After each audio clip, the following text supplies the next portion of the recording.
Hard Reuben. Oh my God.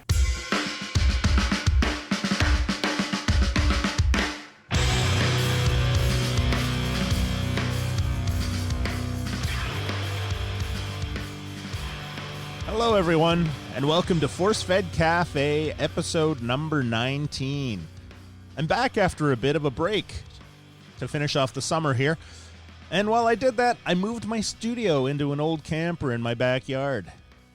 I'm pretty excited about the new change, and I'm also pretty excited about some of the guests I have planned for you over the next couple of months. This being still a pretty new podcast, I'm very excited and happy with the feedback I've received from listeners. And let's be honest, I'm glad I have listeners. In this day and age, there are a lot of competing things looking for your time and attention.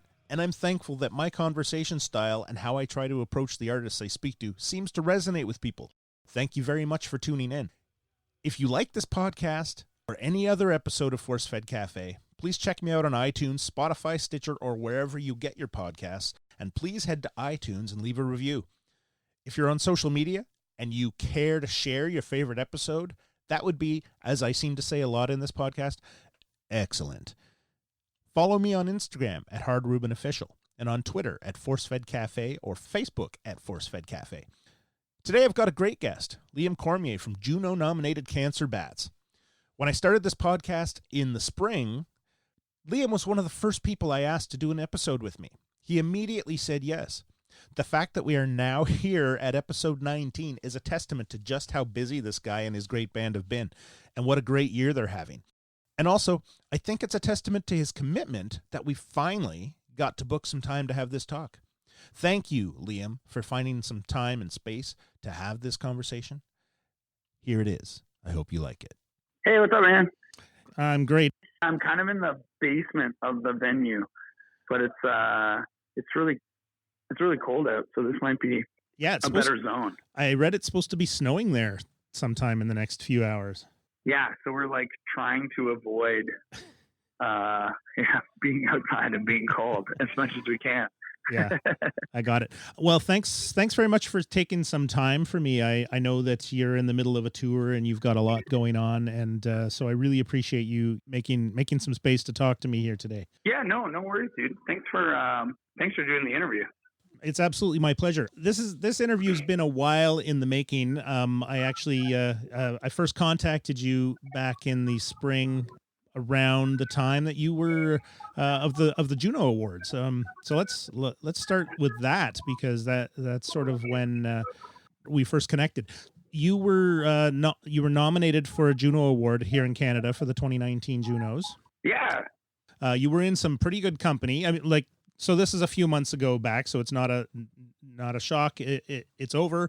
Voivod took the prize home, but you were nominated for, I think it was your fourth time, wasn't it, over the last 15 years? Yeah, we've been nominated for a bunch of our albums, which is such, an amazing thing to have happen. I mean, for us to I think now that they have a metal category, I mean, or even at any time, I would say, it's just rad to be kind of acknowledged. You know what I mean? Like, in terms of this, grander sort of, Canadian music scene, to then have them be like, yeah, but you're doing it, So for us, we're never like, oh, man, I wish we could have won because that would have changed everything. It's more like whenever we see these kind of things, we're always like, oh, this is cool. I really appreciate that you guys are, kind of seeing what we're doing, and that we are active, and that we are kind of out there alongside these other peers. But for us, when we saw that list, we're like, man, if Voivod doesn't win, this is going to be so stupid. Yeah, if you got to lose an award to somebody, it might as well be Voivod, right? Yeah, and I think that's the thing that's cool kind of about that whole category, is that we're all stoked for everyone to win. You know what I mean? It's when you see people doing cool things, and again, it's we're all out here, nobody's playing in a metal band because it's their only option in life. It's because we all love it, and because we're all super into this. So again, when you see people getting that acknowledgement, it's super rad. So it's us and Ken Mode and Voivod. It's oh, this is sick. Or Cataclysm, or any of those bands that are getting nominated. It's it's just such a cool vibe that even that recognition is like happening now within like the Canadian music. Because I remember when we were getting, we were like nominated for like best rock album, and it's like, I guess that's the closest category. Do you know what I mean? For us to like make sense, but we were like alongside Matt Good. Yeah. And I was like, oh, well, that's not my contemporary. That's not like a homie. So Yeah. on those sections, you're like, this thing is stupid. Yeah, it takes a while for these award shows to figure their stuff out, doesn't it? Yeah, and I do think it's cool that a lot of those things have like come around, and that and that kind of like Canada is like of a lot of those like awards internationally are like doing I think a really great job of it. Yeah. So I'm stoked. I like it. Well, you've just echoed some comments. I spoke to a couple of the other nominees for this year, and they really echoed the same thing. And this is a theme that I'm finding doing this podcast, is that heavy metal in Canada is hard to do. And it's hard to do because of just the size of the country and the amount you have to travel and get around. So when you can get some recognition, even if it's just your peers and members of the community saying, "Oh my God, this is a great album." Yeah, you should get nominated. It's it really it does a lot, I think, for the community. Yeah. Well, I mean, I would almost argue though, your first point when you were saying like that it's hard to do. Like, I think if anything, like Canadian metal is so supportive and has such a community and is so awesome. It actually makes a lot of it like easy in a lot of ways. For us, there's such an amazing network of people. Every city that we go to, it's like all of our friends that we've been working with for the last like 15 years, 20 years. And it's so many cool people that we know now within the Canadian, metal scene and like hardcore and punk rock. And it's now, I feel like it's super awesome. This community actually makes it like really fun and enjoyable and not this brutal grind. So I think that's where also we're kind of like, not too bothered on like an award ceremony, because we're just like, oh, everything's great. I think that's actually been a positive of the sort of rise of the internet. I mean, there's a lot of trolls on the internet, but I think in terms of a community, it's really brought metal people together in a huge sense. Mm-hmm. I remember in the 80s being in a band. There was nothing but competition. My band's gonna blow your band off the stage and screw you, and there was some camaraderie that was built strangely out of that competition. But I really feel like that over the last 20 years, the global community has really worked to sort of diffuse some of that competitiveness, negative competitiveness, and everybody just wants all of us to do really well. Yeah. Well, and I think that was the thing, like for us, like we were always growing up in DIY, like hardcore and punk rock, and that there's a lot less competition because there's just like, everyone needs each other to succeed.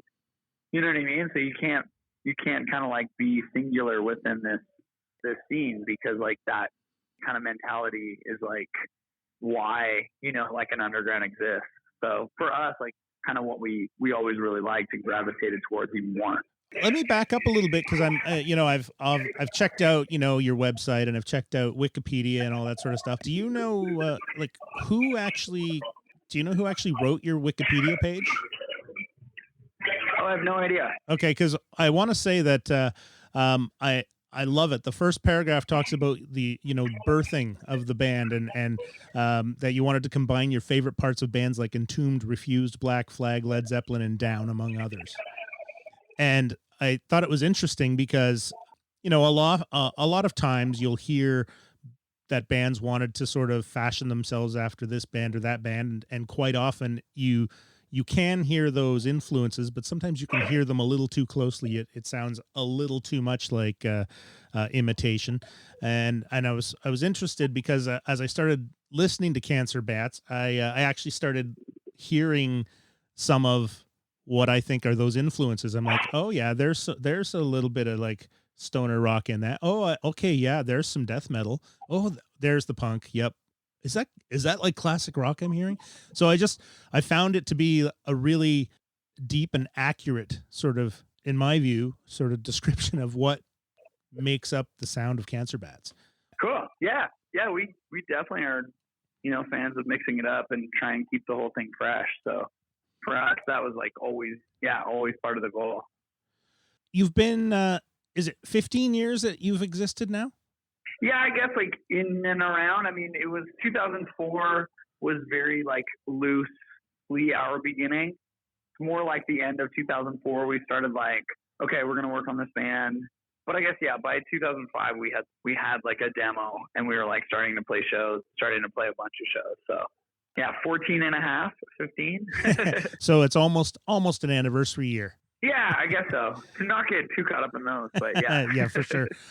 I had heard of Cancer Bats a number of years back, but I had kind of taken some time, and I was not really immersed in music for a while. I just as it happens, sometimes people just need to do some other things. But when I was going through the list of bands that were nominated for the Juno Awards, I was like, why does this sound familiar to me? And then I started listening to it, and then when I started reading up a little bit because we were going to have a chat, I'm like, yeah, this sounds like Toronto to me. This not in a negative way, because for me, I grew up in London, Ontario, so I spent a lot of weekends in Toronto. Okay. Spent a lot of weekends in Toronto, a lot of weekends at watching bands, and so there's a certain feel to that DIY Toronto scene that I think is has been really beneficial to the national scene, and so I in terms of like Cancer Bats is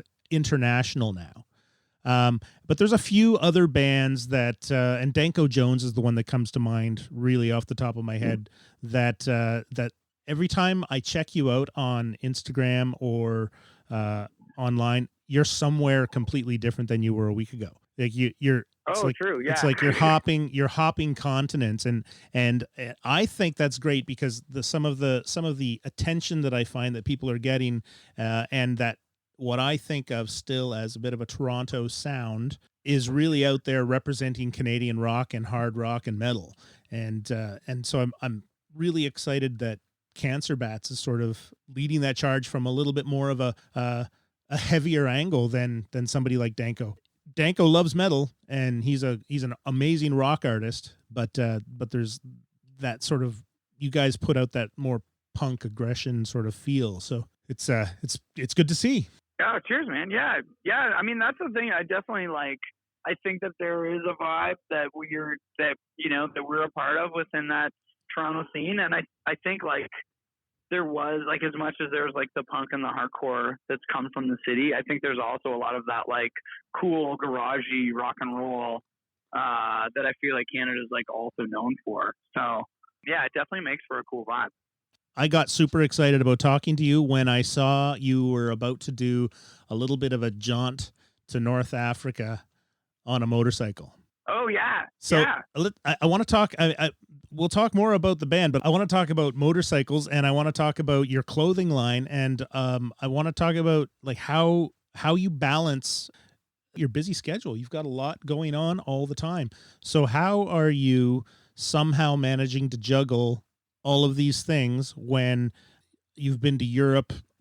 I think it looks to me like twice since we've started emailing back and forth, and you're across Canada now. So let's talk a little bit about your hobbies. Yeah, I mean, that's the thing. This album has been super full on. So there's definitely been more touring this year that's happened than even last year when the record first came out. I feel like being able to balance riding motorcycles and kind of like full-time gigging has been a little bit tricky, but it's definitely something like I got into motorcycles a ton, and it's been like a real passion for me. It's sort of like, something that I try and fit in as much as possible whenever I can. And then also the Treadwell clothing stuff is sort of like a fun kind of like side hustle that I started as kind of like an alternative to music. Because for me, I really like enjoy the merchandise side of Cancer Bats. I take care of, all the t-shirts and doing all that stuff. But it is kind of nice to like have something where people are genuinely interested in it and have no idea that I play in a band, that are only just like, oh yeah, like I ride bikes, you ride bikes, you made this cool vest, with motorcyclists in mind, and it's awesome. Or like, I ride dirt bikes with guys who, like, the whole reason why they ride dirt bikes is not talk about, you know what I mean, their work life. And they're doctors and tech guys, and they do all sorts of cool stuff, but that's not what they want to be spending their weekend kind of talking about. So it's kind of like a nice place for all of us to kind of exist in. Hey gang, you feeling sluggish, trying to find some energy for the gym, or wishing you could shed a few pounds and are struggling to find just the thing to help you? Then check out High on Life Superfoods. High on Life is the leading provider of hemp-based, nutrient-rich supplements intended to instill optimal health to those who wish to perform at the next level. Listen, I'm not just talking here. I use High on Life products myself. LIT is an amazing hemp-based, vegan, raw food blend that helps reset your body's nutrient balance and kickstarts your metabolism to get you going through the day. Use it as a shake, in a smoothie, or try my favorite. Mix it up with some cold coconut milk and cocoa, and voila, LIT ice cream. Do your body a favor, everyone. Go to highonlifesuperfoods.com and enter the code ForceFed10 on checkout to receive 10% off your order. But don't just listen to me. High on Life is used by some of your favorite bands: Suffocation, Trivium, Dark Angel, Testament, Body Count, and many more. These guys know what it means to need to keep up their metal pace. Try it and you will see the difference. I have. highonlifesuperfoods.com. Get it. Yeah, it's definitely like a cool other sort of fun thing to do. It's nice too, because I realize like now that lots of Cancer Bats fans are also into motorcycles. So it was like a good flag to fly to like talk about something at merch and to hang out with a lot of people. And like now I'll get like offered to like ride bikes with people if we have like a day off or something. So I definitely feel like really lucky to like exist in these two scenes. But yeah, pretty sick. What's your go-to motorcycle? What do you ride most of the time? I have a Triumph Scrambler is like my street bike. I like that more like upright riding position. So like, cause I'm really into dirt bikes. So I ride like trail bikes. I used to have a KDX 220, like a 2-stroke Kawasaki. It unfortunately blew up. So this whole season I've just been like riding other people's KTMs and going on those kinds of adventures. And then when I went down to Morocco, that trip that you were talking about, I was lucky enough to actually have a bike built for me for that trip. So there's a company called Mutt who make mostly just street bikes, like fun little 250s and like 125s for like city riding for England. Because basically like no one rips big bikes in the city there, or for the most part, because it's way easier to obviously just kind of skip through traffic on a nice little 125. But they make these kind of like fun scramblers. Yeah, they're pretty cute little bikes. Yeah, they're really rad because they're like full size, even though they have a small motor. So they're like replicas of CB 250 engines or CB 125. So it's like a good solid engine. But then the dudes basically like made the bike a little bit more scrambler so that I could actually stand up and shift gears. And they have higher bars again to be able to stand up all day. And they put a desert air filter on it, like wrapped every single cable, and like kind of did, reinforce like the front forks with thicker oil. So like just everything could kind of be a bit more bomb proof. Yeah, I ended up riding that bike from England all the way to North Africa in a week. And then I met up with a group of people and we rode around the desert for another 6 days. And yeah, it was amazing. That's fantastic. Did you get to bring that bike home, or did you leave it in Europe? No, I left it in Europe. I mean, I'm good pals with those guys, so anytime I'm in England, I'm sure I can hit them up for a bike. But it was funny because everyone was like, "What are you going to do with the bike now?" And I was like, "Well, I don't even have a place to keep it." So yeah. But I also there's a bike that I have that I have in England too. I have like an old Suzuki, like a 1991 Suzuki, basically like just like a little rat bike that my friend's dad kind of like put together, that I leave that in. It's in Sheffield right now, but I basically have that to bomb around England. So I definitely have bikes. I'm just going to try and buy bikes and like leave them everywhere. I was just saying that to Mikey today, that I might just like buy a bunch of like DRZ like 400s and like leave them in different cities around Canada. Nice. Have you ever checked out motorcycling in Mongolia? Yeah, I have a lot of friends who do like crazy enduro stuff. Yeah. So that was even when I first got like kind of like turned on to that idea of like doing Morocco. Like I know a lot of guys who are like former racers and have done the Dakar and things like that. So they were telling me about, like going to Mongolia and you're basically like drinking horse milk and like hanging out. Fermented horse milk. It's fermented. Yeah, which I think it's like it's a pretty cool scene. Well, lots of them like drink fresh horse milk. Like that's like part of that kind of like lifestyle. That's right. Of like being nomadic and just kind of like traveling around. So my friends, my older guys who have done those rallies, they told me about kind of being in that zone. But as much as I want to ride everywhere, I definitely like feel like my life in motorcycling is going to be long. So that's definitely one of the trips I'd like to do. I also really want to do Nepal. I was trying to figure that out for this year, but kind of just like too hectic with all of the tours and kind of like sometimes I have to actually work. So I think next April, I'm going to try and do a trip across Nepal with some friends on bikes. Yeah, lots more adventures. Yeah, that sounds great. That leads me to another thing I like to talk to people about on this podcast.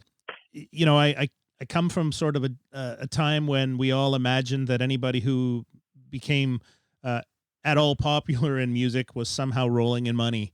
And we all, of course, know that that's not the case anymore. And so people often need to they have to have jobs. They have to do things that enable them and allow them to continue to pursue the musical dream. So what do you do when you're not Liam from Cancer Bats? Well, my only other thing that I do is treadwell. So that was our other side too. Was for us more like we know that we can tour full time, and that has been our living for such a long time. But in a lot of ways, we kind of wanted to have something else to basically balance life out a lot more. I think for people who, especially like some of our guys who have kids, we're looking for sort of a way to like balance out a bit more of tour life and home life. So like Scott from the band, he records at a studio that's like nearby his home in Mississauga. Jay does like woodworking and stuff like that. But yeah, we all have like kind of side businesses that we do. Again, to kind of have a more well-rounded sort of base. I feel like if the only thing you do is like music, you can tend to get like a little bit like tunnel vision on it, and that leads to like getting burnt out, I think. So I feel like having these other sides of things like helps with being creative and just having fun. That's a pretty good outlook, I think, to be honest. It's one of those things, you know, I've talked to a couple of other folks and they talk about getting to that. And I thought of this a few minutes ago when we were talking about the year you've been having. Sometimes your band goes full out and full out and full out, and you're giving it 110%, 120%. And you sort of reach a certain level of, okay, there's nothing wrong. We all get along still but I need a break from that. Yeah, but I think that's like in anything. I think if you like look at any business or like anyone who like focuses, there are times when you have to give, a business like your 100%. But then there's also those points where you need to realize that your 100% won't affect that business any longer. So I think that's the bigger point that we were all seeing is that you can spend all day long like working on a thing, but it's not going to necessarily grow your band. Yeah. In the same way that you can spend, all the time in the world working on your business, but if it's only going to exist within a certain level, like that's when you need to diversify, and that's when you need to like work on a new project. And I think that's just something that we kind of like, as we got older, you kind of see that in like whether you own a retail space or you run a bar or you do a restaurant, you do anything, like there's certain caps that everything will have.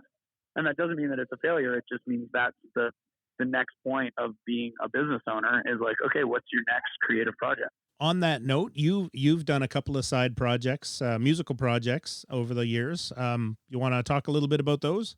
Oh yeah. Yeah. I mean, I guess that's the thing. Like I definitely have had other opportunities as well. Like I was in that band Axe Wound, which was cool. Was able to do that, in between Cancer Bats touring. I think at that time I was just had like an opportunity, but we never really had a plan. Me and Matt and Jace, when we were doing it, we were just kind of like going along with the flow. Yeah. And sort of hence why we haven't been able to do anything again, just because we've been so busy with our actual band. That was like, again, like where Treadwell came from, was being on those like outside of things. And then also, I guess, like recently I was able to like produce a record, which was the first time I had ever done that. I worked with this band called Heart Attack Kids, who I was able to like get them signed to New Damage Records, which was sick. And Nice. yeah, we just did a record together. So yeah, that's been really fun. I'm definitely not looking to like produce any more records, but that was like a fun experience at the time. So one's enough for you? Yeah, it's just like kind of like realizing how much time I have in all the things that I do, and it's sort of like, yeah, I'm like in a band that I have to like work on a lot. So it's tough to then. I think it'd be easier to produce records if I wasn't also responsible for having to create albums of my own. Yeah, I get think that. that's where it kind of like runs a little like too closely, but it's really fun working with other people, and it definitely makes you think in different ways about music. So I think those kind of collaborations are great, but it's maybe like it's a little easier when it's song by song versus having to do a full album with someone. So where are Heart Attack Kids from? They're from London, Ontario, actually. Nice. Yeah, I've they're great. I've just recently reconnected with a bunch of folks from London, Ontario, from the heyday when I was a reckless young fellow hanging out at Call the Office. So it's been lots of fun. So the good old days. Yeah, well, I think today is part of the good old days. I'm having a grand old time. So I was pretty excited when I read about Axe Wound, because I of course love. I haven't heard any recent stuff, but the first couple albums by Pitch Shifter were just unbelievable. So I was like, now I have to. Oh yeah, Jace. Now I have to check out Axe Wound. Yeah. Yeah, it's great. Jace now plays in Bullet too, which is super cool. So. Oh, fantastic! That's great. Well, Liam, I don't want to take too much of your time. I know you've got a gig tonight. Thanks for taking the time, man. I appreciate you reaching out and doing the interview. Thank you very much, and have a great rest of your tour. Talk to you soon. Yeah, cheers, man. Cheers. Have a good one. Well, there you have it, folks. Thanks again for tuning in.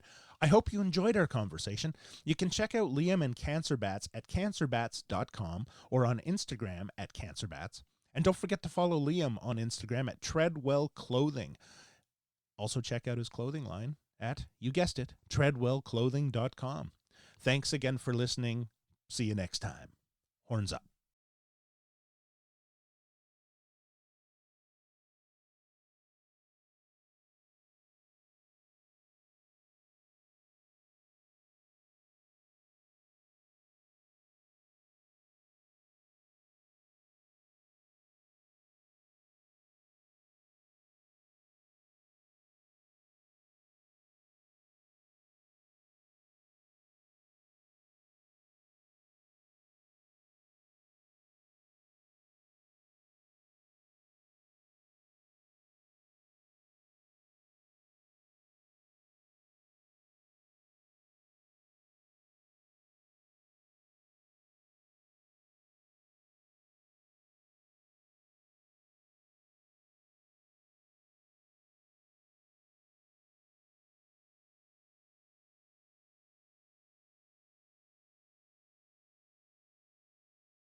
Hey, thanks for tuning in.